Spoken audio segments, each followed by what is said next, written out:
Hello বন্ধুরা, আগের পর্বে আমি দেখিয়েছি ইতিহাসের হারিয়ে যাওয়া জ্বলন্ত নিদর্শন পানাম সিটি।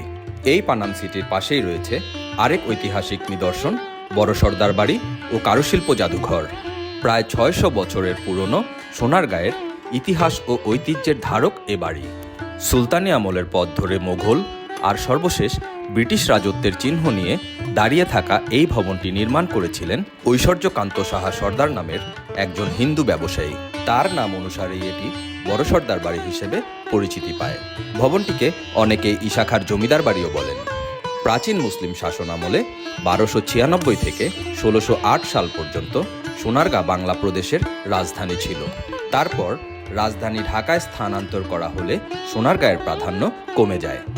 দুটি ভাগ বিশিষ্ট সর্দার বাড়ির ছোট প্রবেশমুখের ভাগটিতে একটি দেয়াল লিখন থেকে জানা যায় যে এই ভবনের পেছনের চারপাশের তিনটি ভবন মুঘল আমলের প্রথম দিকে নির্মিত। মধ্যভাগের লাল বর্গাকার ভবনটি বাংলার ১২ ভূঁইয়ার সময় নির্মিত হয়েছে। সামনের অংশ ১৯০২ সালে নির্মাণ করা হয়। এর নিচতলায় ৪৭টি এবং দ্বিতীয় তলায় ৩৮টি কক্ষ বিদ্যমান।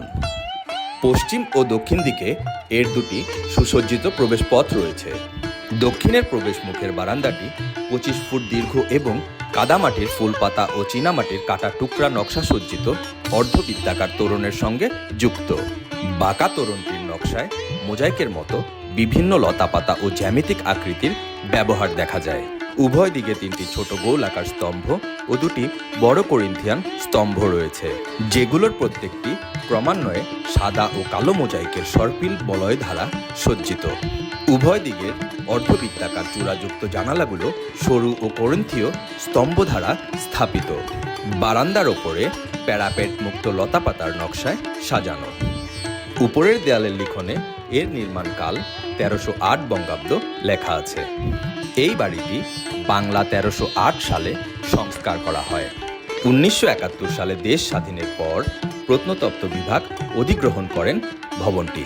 ১৯৮১ সালে ভবনটিকে লোক ও কারুশিল্প জাদুঘরে রূপান্তরিত করে সরকার। দীর্ঘদিন ধরে সংস্কার না করার কারণে বড় সর্দার বাড়ির বিভিন্ন অংশ ক্ষতিগ্রস্ত হয়।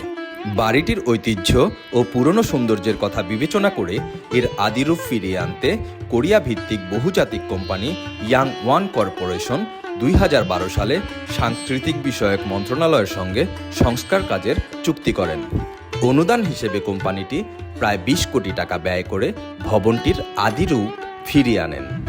নওগাঁর পাহাড়পুর থেকে আনা অভিজ্ঞ ১৫০ জন রাজমিস্ত্রি এ কাজ করেছেন।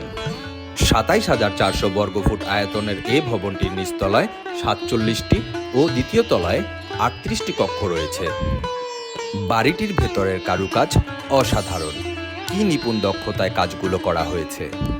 সে আমলের স্থপতিদের প্রাতিষ্ঠানিক শিক্ষা ছিল না, কিন্তু তাদের কর্মনিষ্ঠা, অভিজ্ঞতা ও দক্ষতা দিয়ে তৈরি এসব অসামান্য স্থপতি এখনকার দিনের আধুনিক স্থপতিদের পাঠ্য ও গবেষণার বিষয়।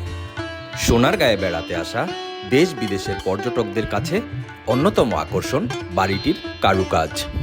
এই কারুকাজ থেকেই সেই আমলের ধনী ব্যবসায়ীদের আভিজাত্য ও রুচির পরিচয় পাওয়া যায়। কিভাবে আসবেন বড় সর্দার বাড়িতে? ঢাকা হতে বড় সর্দার বাড়ির মোট দূরত্ব ২৭ কিলোমিটার। ঢাকা গুলিস্তান থেকে দোয়েল, স্বদেশ কিংবা বোরাকে করে মোগরাপাড়া চৌরাস্তায় নামতে হবে। গুলিস্তান থেকে উপরোক্ত বাসগুলোর ভাড়ার পরিমাণ যথাক্রমে ৫০ থেকে ৫৫ টাকা। মোগরাপাড়া চৌরাস্তা থেকে ব্যাটারি চালিত অটোতে কিংবা রিকশায় করে ৩০ থেকে ৪০ টাকা ভাড়ায় বড় সর্দার বাড়ি যেতে পারবেন।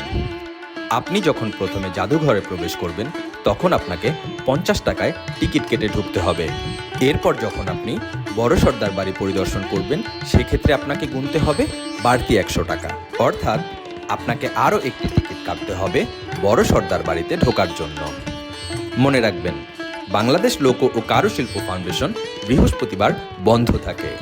এছাড়া সপ্তাহের বাকি দিনগুলো সকাল ৯টা থেকে বিকাল ৫টা পর্যন্ত জাদুঘর খোলা থাকে। তবে বিশেষ সরকারি ছুটির দিনগুলো যেমন ঈদ, বিজয় দিবস, স্বাধীনতা দিবস, ২১শে ফেব্রুয়ারি, পহেলা বৈশাখ, জাতীয় শোক দিবসে খোলা থাকে।